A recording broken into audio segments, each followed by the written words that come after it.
this morning we actually have some work to do. Yesterday, it was pretty hot and humid around here, so we we put the AC on and going to mess around with the vents on it, and the switch that goes from like your feet to the mid to your face with the vents, that's broken, or at least the cable I believe has a kink in it. So today, that's what we're going to do. We're going to go ahead and take apart the dashboard a little bit and sneak in and see if we can't unkink that cable and make things right again, at least, till I can get the part in from the parts store. So I'll show you what we're going to get at. And this is what I'm talking about right here. See, you can turn it and then it kind of snaps back. See that? One more time. See how it snaps back, and it won't even really go over to the defrost. Now what happens is a lot of these are the same setup. Different vehicles are the same anyway. There's a cable that's hooked onto the back of this, and it runs across the back over here to a vent system that's kind of tucked up behind the glove box.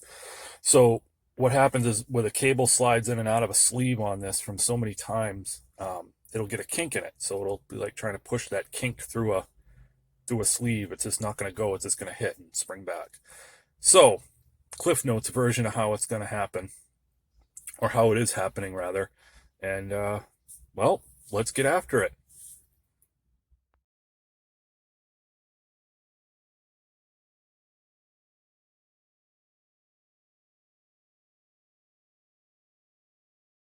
All right, so a couple minutes later now, we've got this pulled down to the point. We got a screw here, a screw here. It's about 9/32. It fit loose. It took it off. It probably is a different size, but that's all I had. It worked. And it's just enough to get this down carefully. You don't need a lot of flex here, but you can see exactly what it is. If I can get my fat hand out of the way. There it is. See that cable?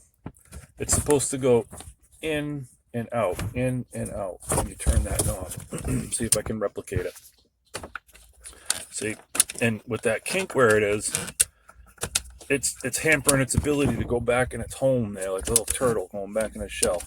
So we're going to help this guy out. We're going to take that kink out of it, and be right back. So we've got it straightened out a bit more than it was. So we'll give it a little test now and see if we have to do any more straightening on it. And it looks like, yeah, it's still wanting to bend in that spot. All right, no biggie. We'll just keep after it a little bit more and see if we can get that little kink out of it. It's right there. Check in a minute. And welcome back. Again, here is the cable all reconnected. I put a little WD-40 on it, and let's see how we do. Looks like it's working out pretty good. I will call that job done until winter anyway. I hope the WD-40 does not cause an issue with, like, you see all the crap that's built up back here. That's like 225,000 miles worth of dust and gunk built up. I just hope that doesn't get too much on the WD-40 I sprayed on the cable and bind things up. But like I said, this is getting replaced before winter anyway. $13 and some change at the auto parts store. Not that big of a deal. Now, I would like to take a minute and say thank you for the lighting in today's video, brought to you by the ThruNite TT20. I use this thing all the time. This thing's great. Maybe we'll get a review on this. I know there's a couple of them already out there on the interwebs, but probably none like you've seen I will do. Well, maybe not. I don't know. But that's a possibility. Let me button this thing back up, and I'll get back to you. All right, now welcome back to the knob selector here. And see if I put it back together the right way, and it stayed together the right way. Oh yeah, she's in there. She's moving. Look at that thing. Like butter. All right. Well, that's going to do it, I guess, for today's little fixing. So what I'll do now is I'll turn around the phone here, and we'll have a little chat. Okay. Yeah, there you are. All right. So some people might be wondering if there's anybody watching. I had mentioned some 4th of July out and about activities, typical fireworks festivities.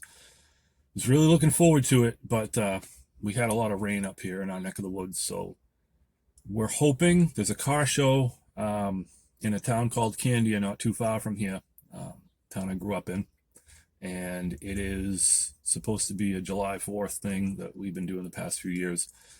Candia Cruise Night, and I know the name of the restaurant that it's at, I think, is the Town Cabins in Candia. It's right off exit 3 on 101. It's usually a really big turnout for the 4th of July show. They do them every Thursday, but at the 4th of July show, they do a pretty good fireworks show.